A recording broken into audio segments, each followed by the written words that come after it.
Hey everyone, welcome to the first live episode of ChuggieBets. I'm joined here by Al and Matt. We're going to give you some of our picks for week 0. But before we do that, nothing becomes official until we have our chug at the beginning. So boys, cheers. Have a good season.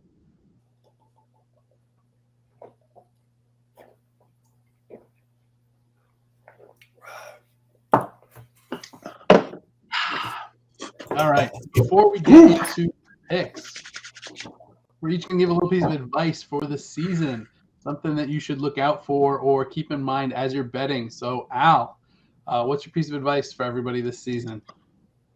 Yeah, so I am going to consider taking the over in games where there's a spread larger than 30.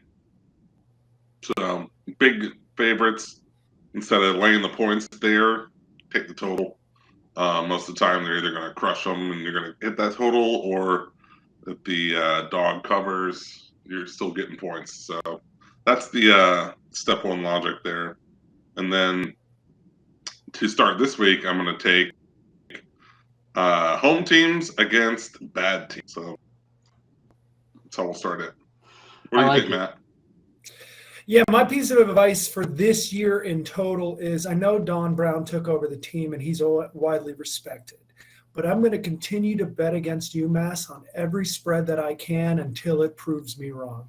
That team is terrible. Nice. Doesn't matter the coach. Until the players get better, I'm going to keep betting against UMass. Nice, I like it. All right, and mine is a little bit more broad, but I'm just going to say, guys, it's week 0. We're all super excited that college football is back. You don't have to empty the clip, though, all right? Like, save some money for week 1. Next week, a lot more games. We got NFL. It's going to be so hard not to. Yeah, but you don't want your account at 0 and, the wife yelling at you when you're trying to reload it before NFL even kicks off. So, have some fun, but don't have to empty the clip.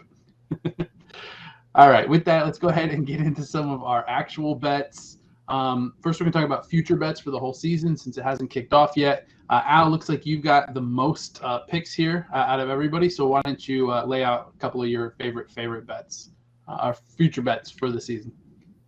Yeah, so I was looking over some of the Big Ten team win totals, and a few that stuck out to me. Minnesota, the total I saw 7.5. For them to hit that. So under 7.5, I think they could get 7. But I typically look for more than a game buffer on those, looking over the schedule. So I think they're more like a 6-win team. They might get 7. It's going to be tough for them to get 8. Same story with Penn State, and that one's at 8.5. So I took the under there, hoping that, they don't upset Michigan or Ohio State, and if they lose those two, it's going to be tough to get 9. Along the same lines, I took Michigan alt over and Texas A&M alt overs. So Michigan's was at 10.5. Texas A&M's at 9.5. I think A&M should be a 10-win team. That's easy. Michigan, it's Ohio State. It's the only game aside from Michigan State, but they should be Michigan State. So it's kind of a coin flip, hoping they pull out, 11 there. So those are the big ones. And then on that side, go ahead. No, go ahead. The last one. Then also I took the Miami under. Sorry, Miami under 8.5 wins. So that one makes me sad, but I feel like it's a lock. Yeah. On that side of the Big Ten, I agree with you. I don't think anyone's going to mess with Michigan, right? It's Michigan and Ohio State. Michigan's really good on the offensive line. They're really strong across the board. The only unfortunate thing is they're facing a juggernaut in the final game, right? So I'm with you on that one. I think that's a pretty safe bet. I will disagree with you on Texas A&M.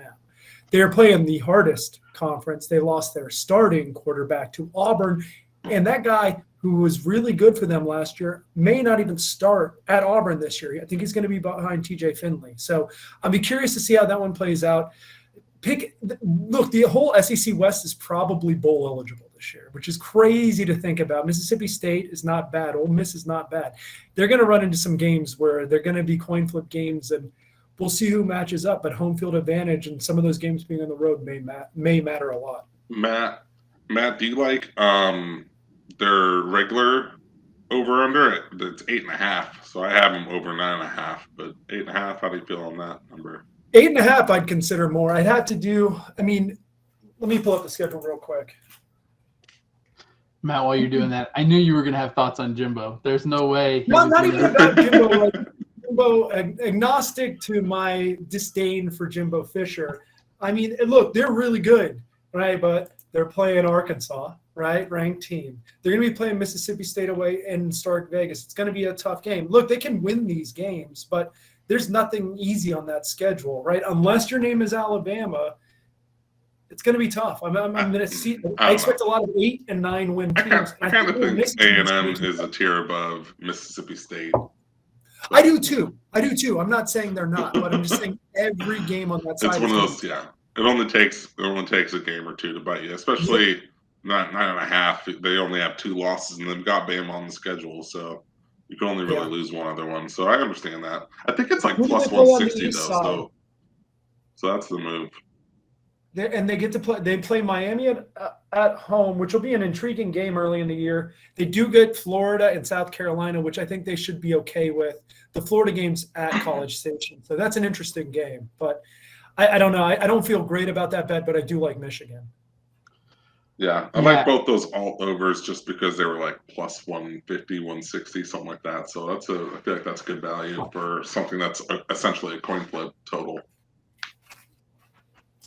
Nice. I have no feelings whatsoever on A&M. I got nothing, but I'm with you on the Minnesota under, the Miami under, and I have the Michigan over on just the normal number. I got it at 9.5. So I'm with you on those. I like all of those. Cool.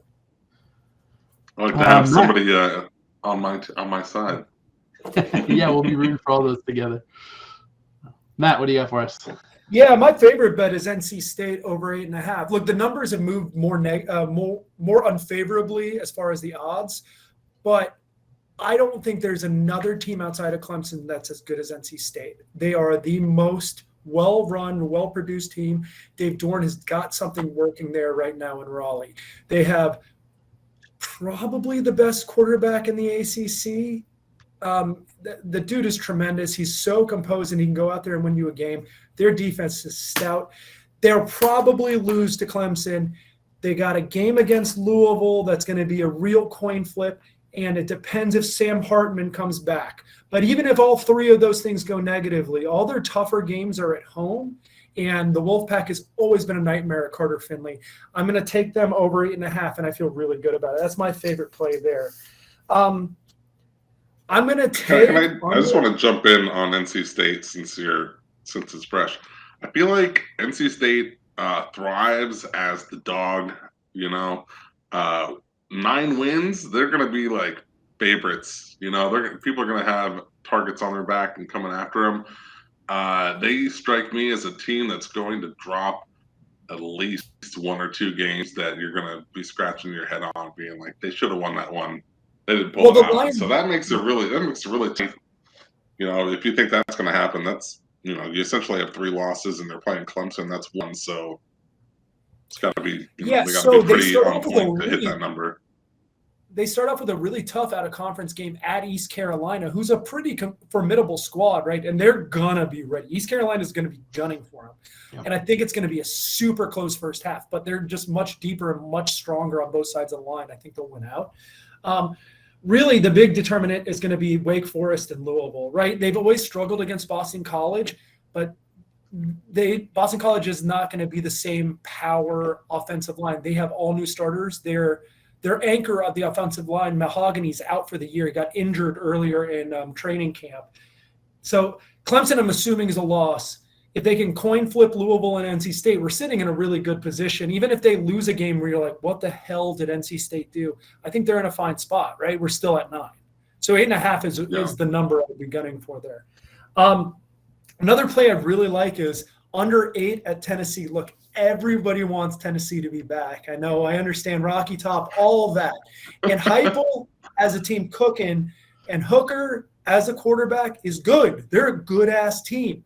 Unfortunately, their side, they have to play Alabama and at LSU, right? This may not be an historically great LSU team, but playing at Death Valley, they're going to be hungry. Now, can they win those games? Maybe. But I don't see them winning those games and beating Florida, beating Georgia, beating Kentucky. I think Kentucky's going to be considerably good. It seems like an uphill climb.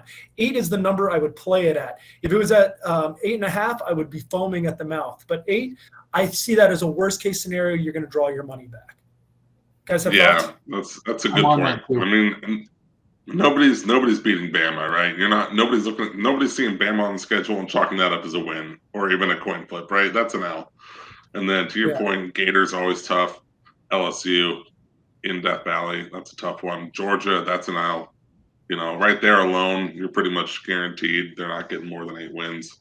So, and look, they may be good enough. Me on it. I'm at it. They may be good enough to win one of those games, right? But they may lose to an Arkansas in heartbreaking fashion. They lose these games in crazy fashions because of the offense hypo runs. It's just so up and down, and it's awesome to watch. And I love watching their games as a bettor, but I just don't. I think 8's probably pretty good. If it was 7.5, I'd be nervous. 8.5, I'd be foaming at. I would throw as much money as I could at it. But 8 is we'll probably draw the money back in a worst case scenario.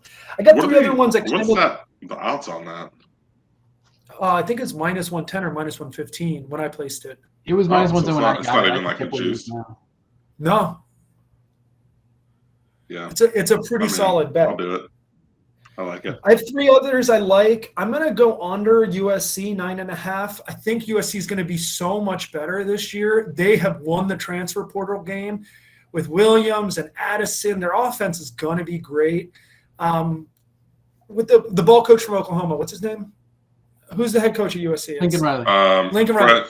Yeah, they're going to be considerable on offense. Yeah. They're not going to be particularly good on defense. A couple of their transfers are already out. Yeah. Oh, it's going to be super fun to watch that USC team. So many overs. I like the Pac-12 South is really Utah and then the field. Utah is going to be considerably better than everyone on that side. I just don't see them getting to 9.5. I could see them getting to 9, but they've got a handful of games. They've got to play Fresno at a conference, which is going to be a tougher game than people think. Fresno got UCLA last year too, right? They're going to be ready for it. I just see that one going under 9.5, and not even saying they're bad. I think it's going to be a really good year for USC, and you're going to see them be really good in 2023.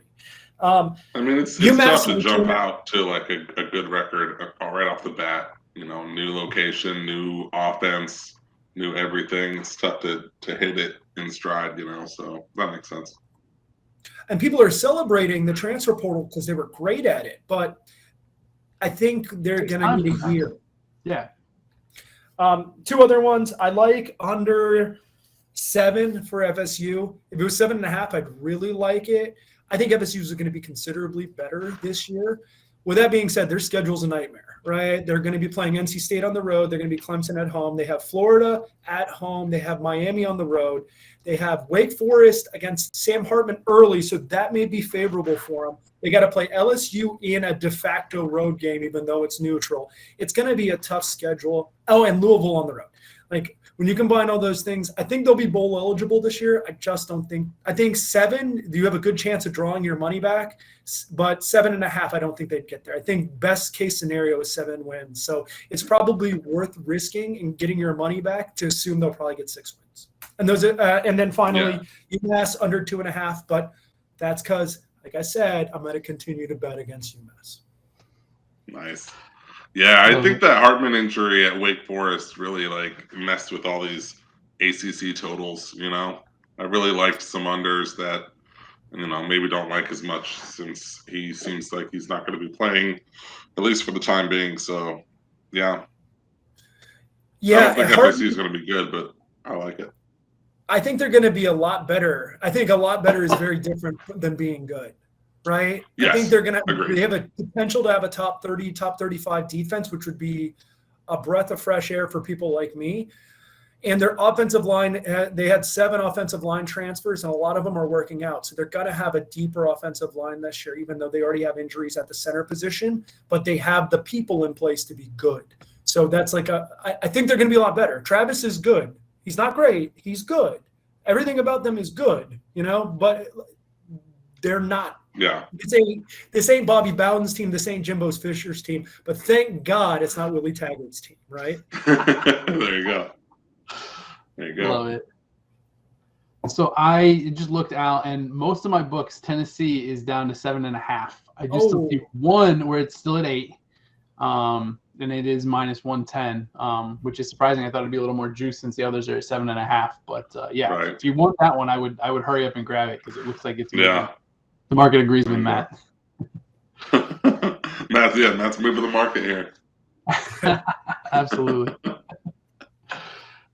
All right, so then I got a couple here. My favorite one is Pitt under 8.5. Pitt won 11 games last year, which is why the number's kind of high. That's but before insane. last year, you know the last time they won 8 games? 2009. All right, they were still in the Big East. Was that Rebus Island? It might have been, yeah. And then you add on top of that, they just lost Kenny Pickett, Heisman finalist to the draft. You can't expect them to win 11 games again. There's going to be regression. They're going to be back to being the old Pitt team. I see 8 wins maybe, but going over 8 is going to be hard. So I'm thinking they have Keaton Slovis. Yeah, from USC. So he's not bad. We'll see. He's not bad. No, but he's not good either. Yeah, what does their schedule look like? I don't think Pitt has the hardest schedule. I know they have Tennessee, and I'm banking on them kicking Tennessee's ass for that game for my bet. But I don't have it in front of me right now. Let's see. I see Georgia Tech, Virginia Tech. Louisville's going to be tough on the road. UNC's tough on the road. They host Tennessee.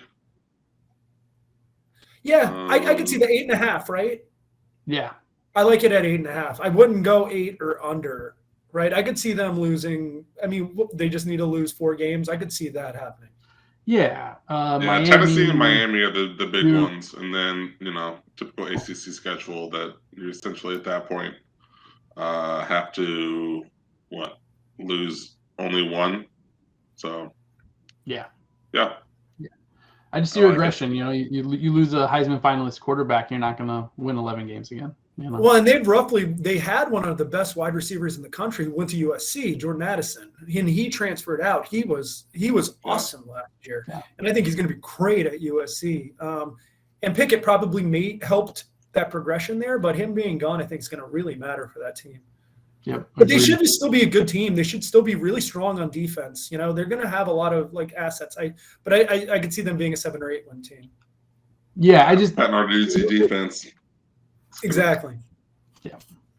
All right, so my next one is Nevada under 4.5. It is a low number, I know that, but it's another team that lost their stud quarterback. Right, Carson Strong has gone to the NFL, at least for now. I've seen some reports that he might not even make the team. They also lost their coach, right? Jay Norvell's at Colorado State now. A ton of the coaching staff and players went with him. Nevada is a team that was fun to bet on the last couple of years. Carson Strong was fun to watch. They made me some money. But there's no room for loyalty in sports betting, right? Like, you can't keep betting them just because they used to make you money. So I'm flipping the script here. I'm betting the win total under. I'll be betting against them in games as well, at least to start the year. Maybe the market catches up, or maybe the Wolfpack proves me wrong, but I just think they're completely decimated on their roster, and the market hasn't caught up yet. They're gonna be real bad. I agree. That team is going to be awful. They have a good chance of being like a 2-win team, and one of them really depends on week 0, and they may not get to that game. Like, they may not cover that.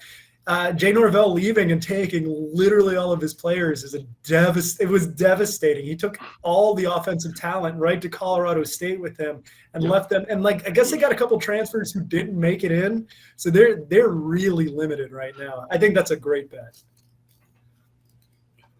Al, any thoughts there? No? Nope. All right. Sounds good. So Nevada stinks. So I got one more. If 4.5 wasn't a low enough number, we're going to go even lower. New Mexico under 2.5. This is a team that has been competing for the title of worst team in college football for the last few years. I imagine that their staff and their AD wakes up every day and thanks God that UMass and UConn exist. because otherwise it wouldn't even be a competition. It would just be New Mexico, worst team in college football. They did get 3 wins last year. So last year they would have gone over this 2.5 number, but they have a harder schedule this year. I was looking through it. I just don't see 3 winnable games. I think they get 1, maybe 2. I don't see a third one. So I think they regress from their high point of 3 wins last year and come back down to earth, 1 or 2 wins, and we're taking the under 2.5. Matt and I love these low number unders. They're so fun in such a disgusting way. It's like ordering $30 worth of Taco Bell, right? Like it's both disgusting and wonderful at the same time. So Matt's on UMass under 2.5. I'm on New Mexico under 2.5, and we'll see what happens. Let's go. It's that's an ugly number. Who do you think? So you mentioned New Mexico, you mentioned UMass, you mentioned UConn. If we're building a Mount Rushmore of like the 4 worst teams in college football, who's that 4th spot? I don't even know. I think there's a good chance. I think there's a good chance it's coming from one of the South and East programs. I know Vanderbilt has some winnable games early, but that team is not winning a game in conference. And there's a really good chance that Duke does. If you want a nice fun bet, I think it's Duke under 1.5 conference wins, and I would consider that heavily. And there's some bad teams in the ACC. Georgia Tech may just pack it in at like middle of the year. They may just be like, that's all right. Hey, Georgia Tech throws the ball now. They pass. I know the times they're changing. That is a bad team. Yeah. I would put – you know what the crazy thing is? I'd normally put Arizona in that list because I think they've won 1 game last year, right? 1-11. But, I mean, they may be better this year. I don't trust Arizona, and I don't trust Jed Fish at all. But I would put one of those 3 in there. So I've got the list here of teams whose win total is 2.5. So we've already mentioned UConn, UMass, and New Mexico. Matt, you mentioned Vanderbilt. The other ones are Akron, Kansas, Temple, and ULM. Who was the last one? ULM, Louisiana Monroe. Louisiana Monroe. Yeah. Akron's going to be bad. Those are some terrible teams. Akron is bad. Yeah. Those are bad. We should take all the unders. If it says 2.5, we're taking the under. Parlay them all. Let's get rich. Let's push those down to 1.5, and then we'll hammer the over. No. All right, guys, let's move on to the Week 0 slate and talk about some individual games. We'll kind of go through them, the Saturday slate in order. None of us had anything on Austin Peay at Western Kentucky, so we'll skip that one and go straight to Ireland. Al, I know you got to play on Nebraska versus Northwestern. What do you got there? Yeah, taking Northwestern. It's a fade Scott Frost play. It's also a Northwestern likes to hang around in these games. They shouldn't. And I don't know what the line is. Let me see what I got it at. It's 13.5 or 13. 13.5, yeah. Yeah, 13.5 was what I noted it at. If it's still that, I like it. Yeah, I see that thing being like just an ugly game nobody wants to be at. And I think it's moved. It's 11.5 or 12. Wow. Oh, yeah. Yeah. Yeah, but still, you still like anything over 10, sure. Yeah, why not? Okay. Yeah. It's the first Are you at all concerned with Scott Frost being a cover monster last year? He was really good. That team was really good for a 4-win team in the idea of the eyes of the gamblers. Now, I know it's a new year, new quarterback. I think it's different covering as a dog versus covering as a favorite. Yeah, that's what I was going to say. It's true. Yeah. All right, you got me. So, I'm 100% with you, Al. These are both teams that had 3 wins last year. These are both teams that lost to Illinois last year. Why do we have a double-digit spread, right? Yeah. Is Nebraska better than Northwestern? Yeah, probably. I think we all agree on that. But to be 13 and now even still 12 or 11.5, I don't see it. So yeah, I agree. Yeah, this is going to be very equal last year. Classic Big Ten halftime score. You know, your 3-3, your 3-6. Yeah. So. Where are they playing in Ireland? In a field somewhere? Just cheap at the 20? In a peat bog. Now, Nebraska did get rid of Adrian Martinez, so I think that's an upgrade. Yeah, it's a net positive. That's a net positive for them for sure. I thought they always had a Martinez. Like, I thought there was always another Nebraskan Martinez at quarterback somewhere. Maybe. I don't even know who's playing. Lots of Martinez's in Nebraska. Yeah, I forgot who it was. I know Chubba Purdy from Florida State was in the competition, but he got beat out by another transfer. I'll pull that up, but I think it's a notable name. Okay. Yeah, let us know when you find that. I know Matt has a play on this too, but I like UConn taking the points. It was 27.5 when I got it. I would have liked 28, but at that point, like, kind of who cares? I just think Utah State's going to look ahead to Alabama next week. They're going to take their foot off the gas in the second half. And we already talked about it. UConn is one of the worst teams in all of college football. But I'm hoping that Utah State takes their foot off the gas just enough to cover, to let UConn cover that big spread. So, Matt, go ahead. What was the I spread agree with you. said? It's 27.5, I think. Yeah. I agree with you. Yeah, that's right for the back door. I think it is backdoor, like, especially being at 27.5. It's one of those games where UConn's going to, like, sneak in. Utah State's probably going to rest everyone in the second half because they should be up. If I had to take a side, I would probably take Utah State minus 17 in the first half. Look, that feels like a lot of points. They are playing this game in Logan, so, like, Utah and the altitude will be in their favor, and my only risk there is Utah's going to run the ball, but I don't think UConn can do anything to stop it. I think it will probably be a 24-3, 21-0 game going into the half. So I would take minus 17 in the first half. I don't want to mess around with the spread because Utah State should be considerably better. But like Andy said, they're probably going to be ready for Alabama. And hopefully they don't use this as a look-ahead game. Or, I mean, for your guys' sake, I hope they do. But let's do that in the second half and let's establish ourselves as a good team in the first half and then take a nap. I don't care. Hey, I'm going to take umbrage with you saying you guys there. Listen, this is Andy's play. I'm hands off on this one. I'm not jumping in on UConn, okay? I'm not taking the Huskies week one, right? No. All right, so let's move on to the next one. Matt, why don't you talk about Wyoming and Illinois a little bit? So, look, it's going to be an interesting game, right? It's going to be conflicting styles of things that people are both good at. Illinois got a pretty solid offense. They got a bunch of good running backs. They have a tight end that may be league-worthy, right? He may be playing on Sunday soon. They're going to have Tommy DeVito, who was a good quarterback at Syracuse. Syracuse was kind of a disaster offensive line-wise, and he's a little bit of a statue. So they moved to Garrett Schrader from Mississippi State, the transfer, because he's a lot more mobile, and they were teeing off against DeVito.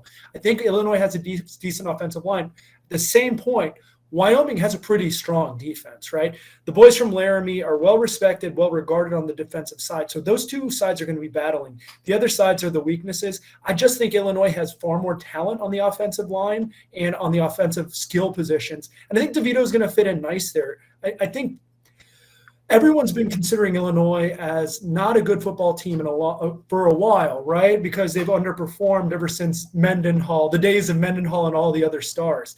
But I think the play here is Illinois. What's the line at now? Is it minus 11.5 or is it ballooned? That's about where it was last time I looked. Let me see if it's moved anymore.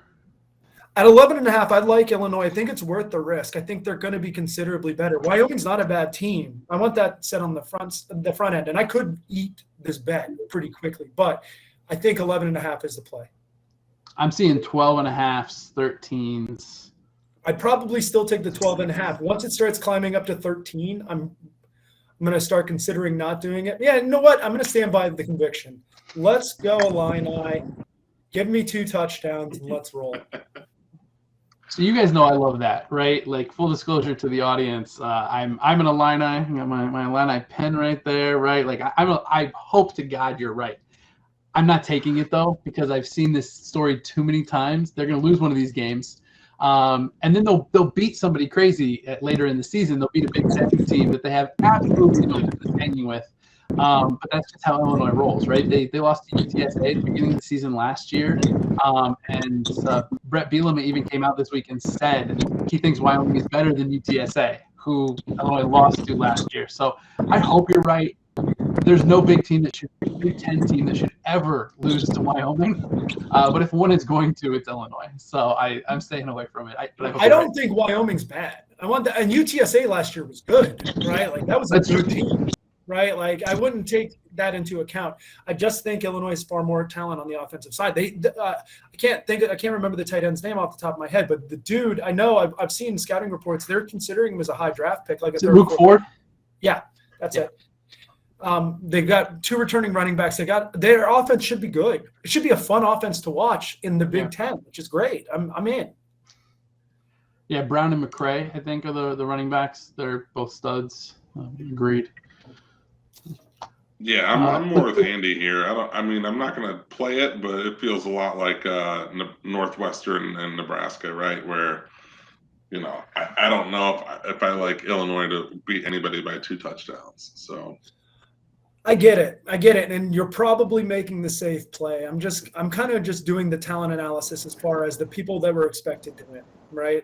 And Illinois got the better guys, right? It's not about the X's and O's. They got the better Jimmys and Joes at the point, and they should be like a lot better on the offensive side. And Wyoming's got a good defense, and defense can travel, but I feel pretty good about the Illini side.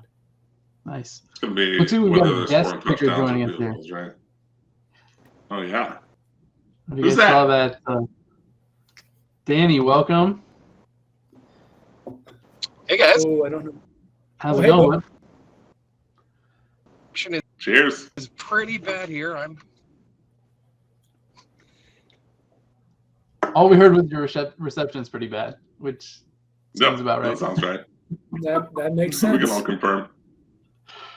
Yeah.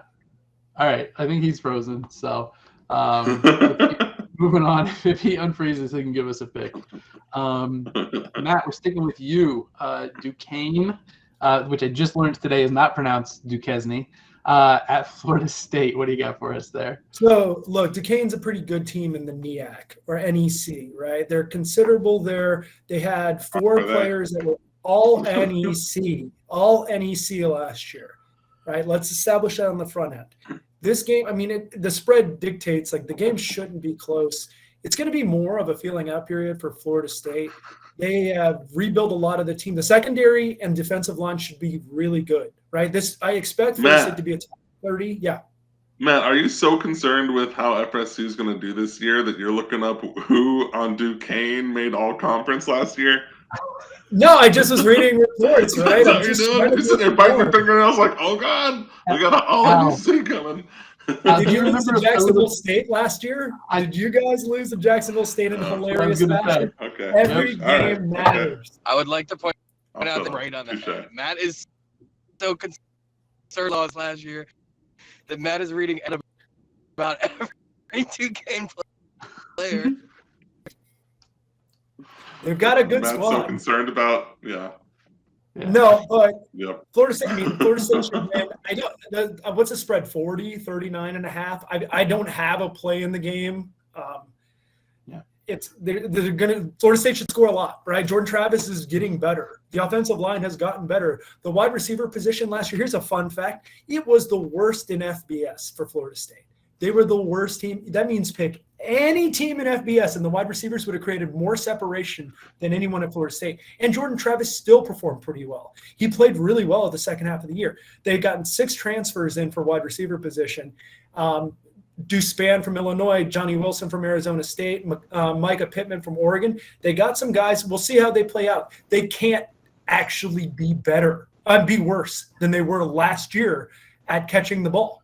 So all things considered, Florida State should be better this year. And like I said, if I had to, I'd probably take the over. What's the number at? 52.5? But Matt, so it's 56.5. I just looked at that.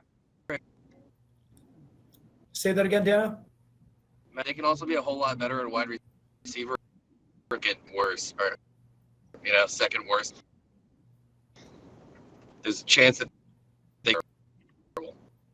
there is a chance, but they can't be worse. They actually can't be worse than the worst wide receiving core in FBS.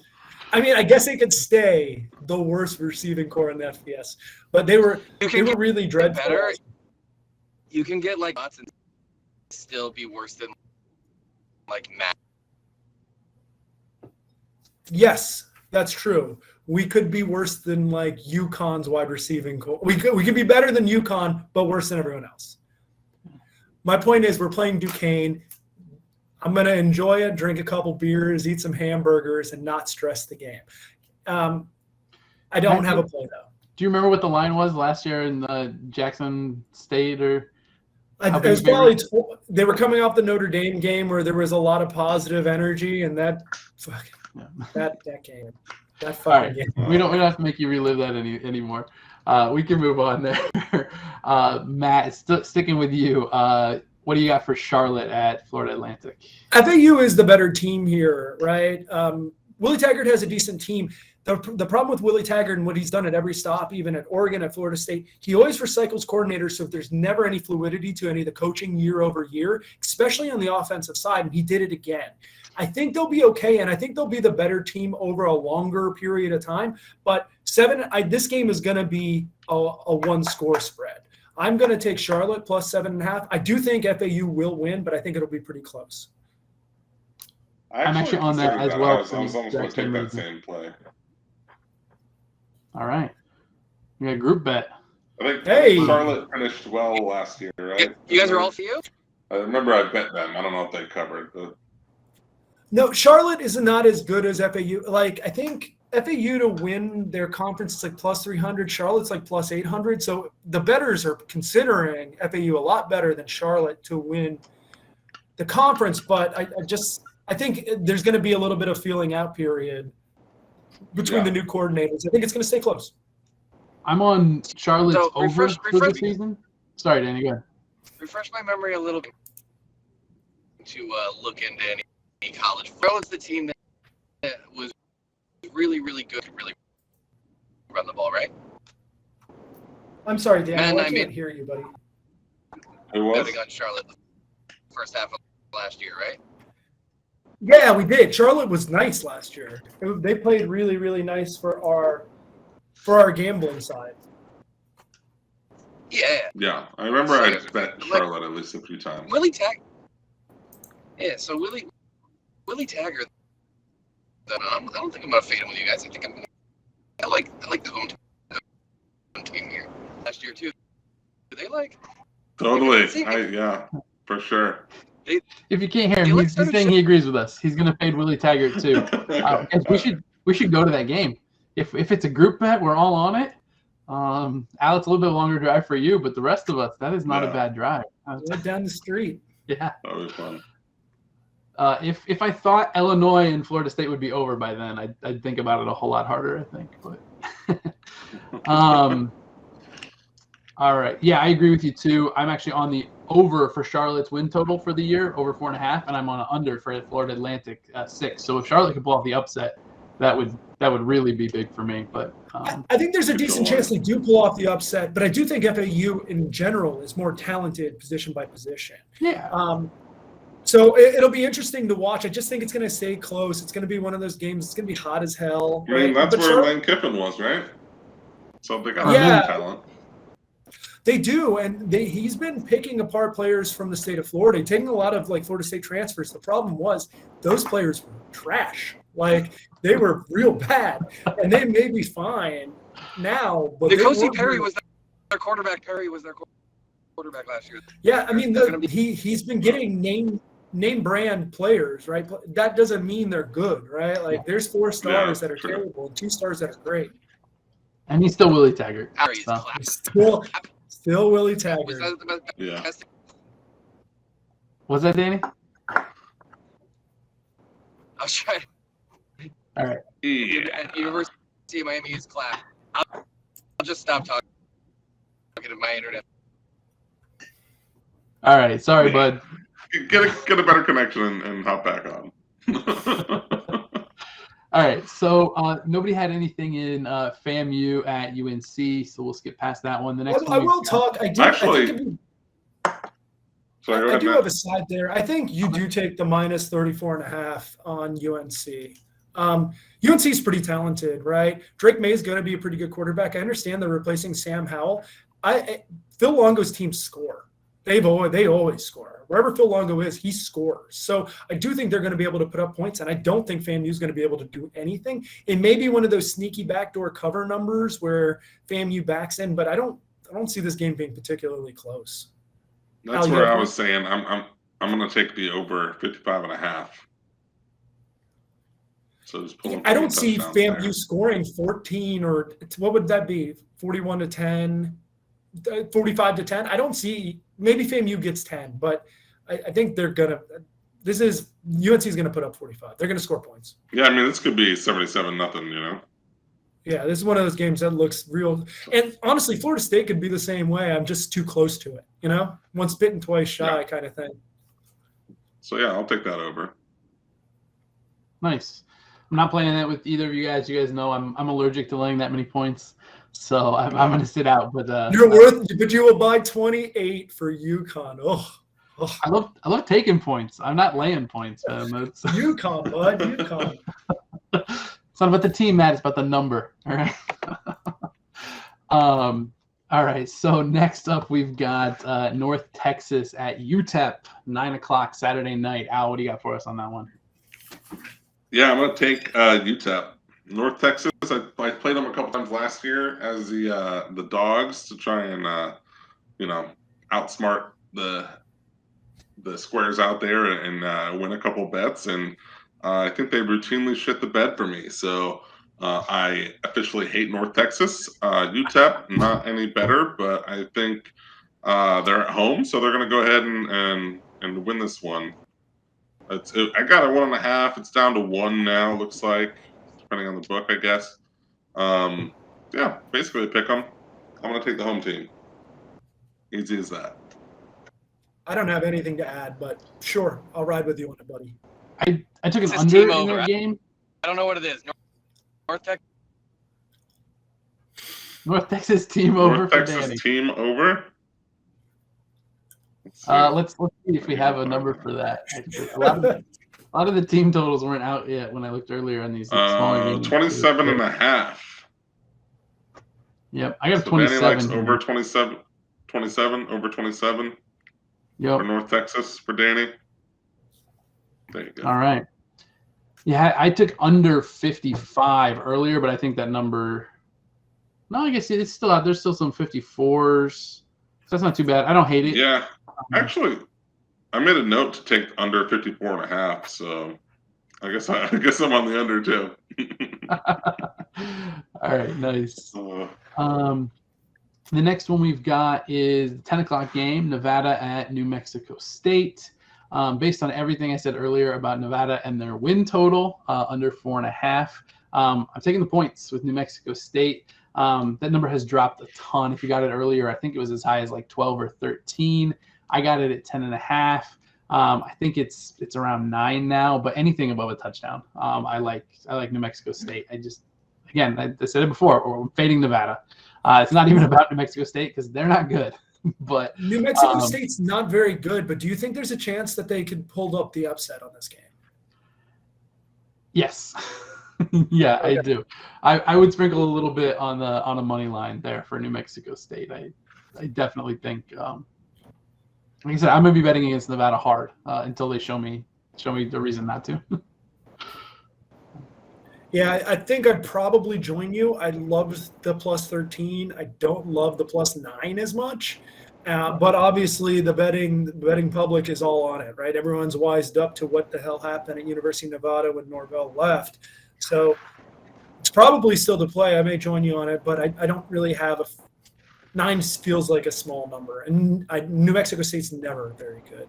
Right? They could be better, right? I don't know much. It'd be disingenuous for me to say like, oh, this is New Mexico State's year, but no, it's not. It's not their year. I think their win total is like 3.5, but that's close, right? Like the 3.5, 4.5. Like these teams are in the same. They're living in the same realm. Yeah. It's not Alabama, right? And you're on the home side. Yeah. Long dog round robin. Long dog round robin. Yeah. Yeah, we'll talk about that in a little bit, but yeah, I think a lot of these dogs that we're taking might be live to throw into a little round robin there. So before we do that, let's wrap up. The last game of the night is going to be Vanderbilt at Hawaii, 10:30. Al, what do you got for us on that one?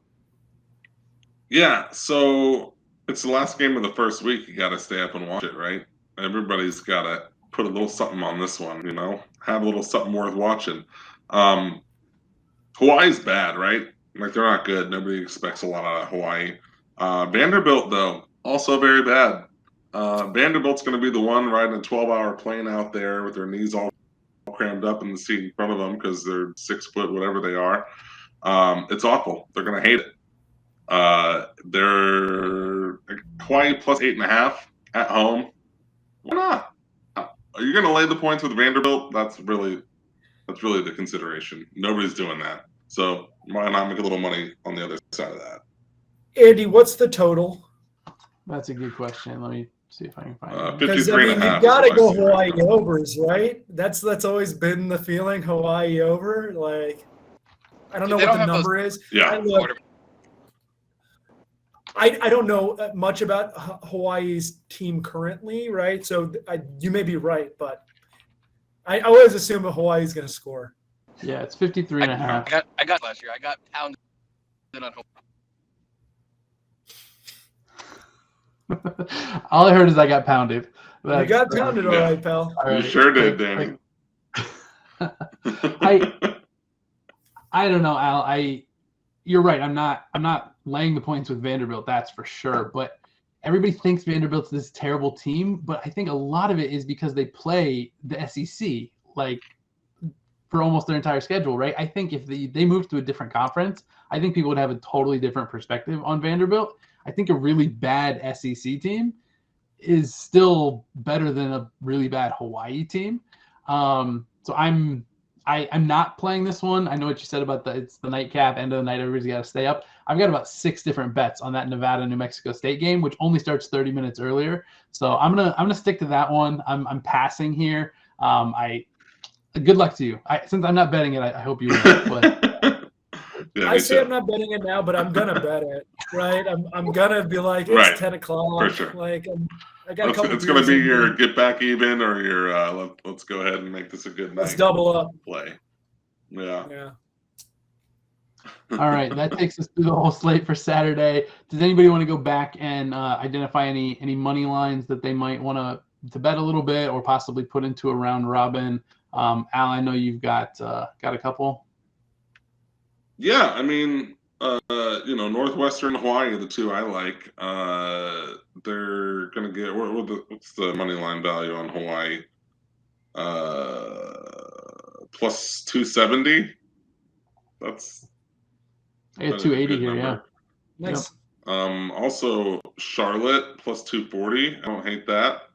I have that one. Which you guys kind of discussed already. And then what was the Northwestern? Northwestern's like plus 390, so that's a little bit more of a stretch. Plus 340 is where it's at now, I guess. I got it plus 390. So those are the ones I wouldn't mind throwing a little money on. I think if you got to consider one too, I would really look at New Mexico State, considering everything we've said about Nevada being a dumpster fire with everything that happened in the offseason. It may be worth considering adding that. If you're going to round robin, that'll be a nice fourth team to add to any sort of round robin in order to get a little more juice.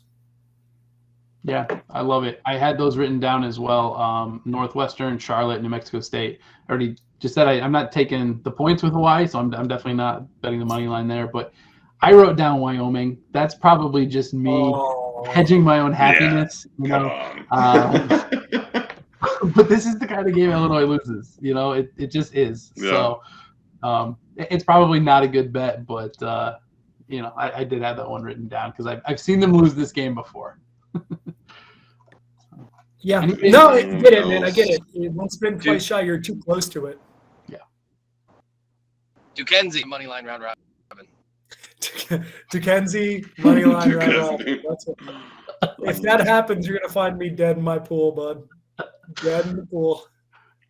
That's all right. We'll have lots of money to make ourselves feel better. That's true.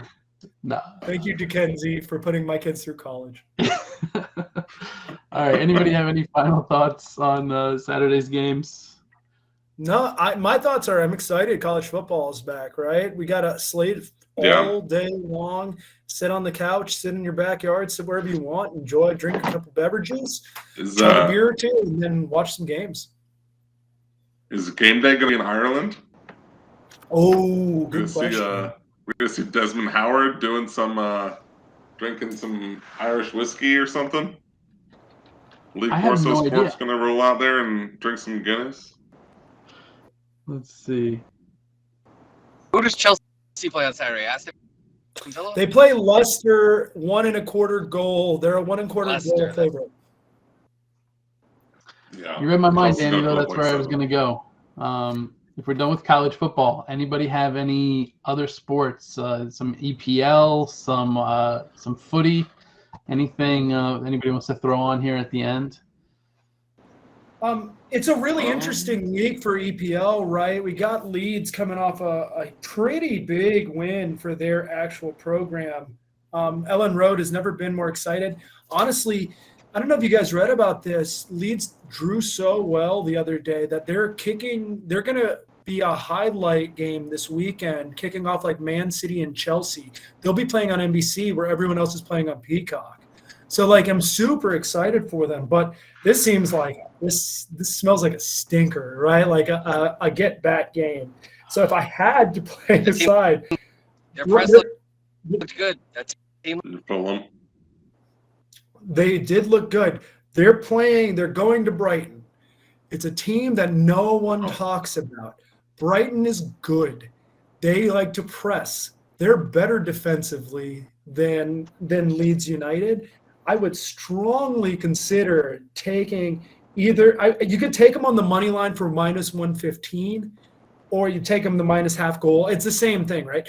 I would strongly consider that bet for the weekend. I'm going to play Chelsea 1.25 also.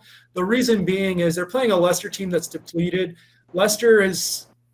There's a lot of things going on with that team where people are targeting, especially Chelsea, are targeting some of those players. And they're not going to play this week. Wesley Fofana, who's one of the best center backs in the Premier League, is not playing this week. He's been moved to the under-23 team because he doesn't want to practice until he gets moved. So there's a lot of drama going on there. That team is kind of hemorrhaging a little bit of cash, so they're trying to maximize the money on some of these bids also. I think there may be a play where Chelsea gets right against them as well. Let me see what else I got. Matt, I got something here I want to know your thoughts on. So sure. It would be Arsenal over Fulham money line, and then Liverpool over Bournemouth money line, and you're going to parlay the two of those with the over in Chelsea Leicester. What's the over number? 2.5? Yeah. If it's not, you could outline that and take 2.5. Yeah, I mean, if you get it at 2, what does it all add up to, buddy? Do you know?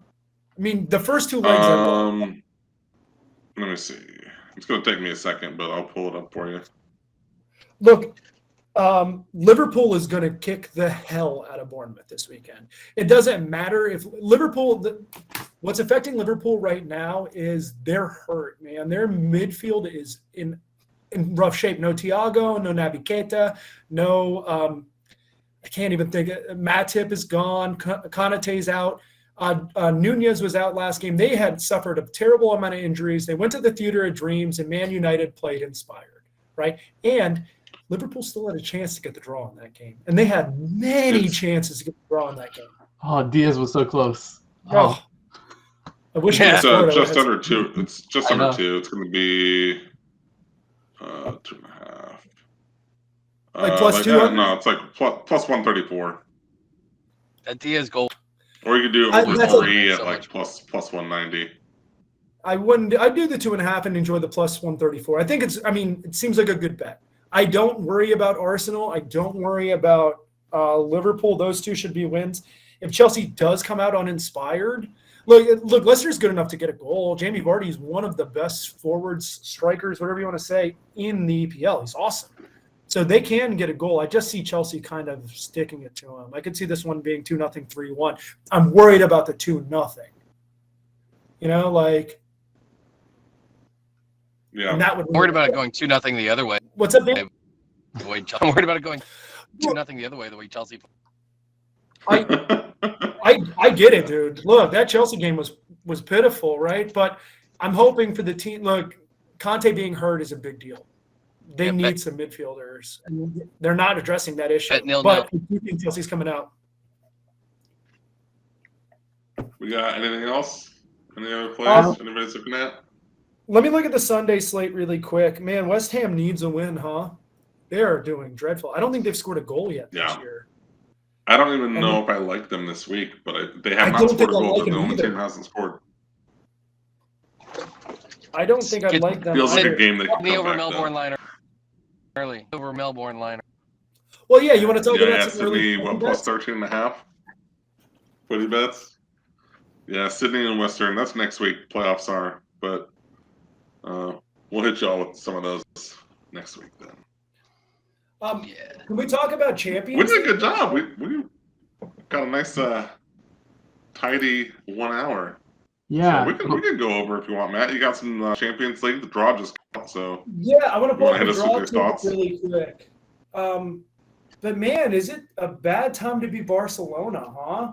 They got to play Bayern Munich. I don't know if you guys are familiar. Bayern Munich's been really, really good, even with Lewandowski. But I am super excited to watch a Barcelona led with Lewandowski leading the attack against Bayern Munich. I cannot wait. There are some amazing draws. Ajax, Liverpool, sign me up. I will watch 100 rounds of that. Lewandowski. He's better. There's some really good bets. I haven't seen the lines yet on a lot of these. I know they're still working it out, but this is going to be in like 2 weeks. We're going to launch Champions League. And we'll definitely have to do some sort of broadcast talking about Champions League soccer as well, because there's going to be some just fascinating matchups here. Man City looks like they got a nice run. Tottenham got a nice draw too. I don't see Sporting Club's okay. That Tottenham group's like easy. That's like a laughable group. When you've got Bayern, Barcelona, and Inter Milan in one group, and you got Tottenham playing Frankfurt. Frankfurt won, right? They got a number 1 seed. They won Europa, right? So they get that favor in order for it to work out for them. But it's going to be really, really good soccer. I don't know if anyone has any takeaways, but I was excited watching the scroll come in, like having these teams like Porto Madrid, Atletico Madrid. I feel like I've watched that game 5,000 times. And it's always a fight. It's like a fist fight in the back of a bar because it's 1-0, 100 fouls, 13 yellow cards. It's going to be an exciting game where there won't be much score. Yeah, I think the UEFA doesn't like the Scottish teams because I don't think either of them got decent draws. They're not like terrible, but they don't look that great.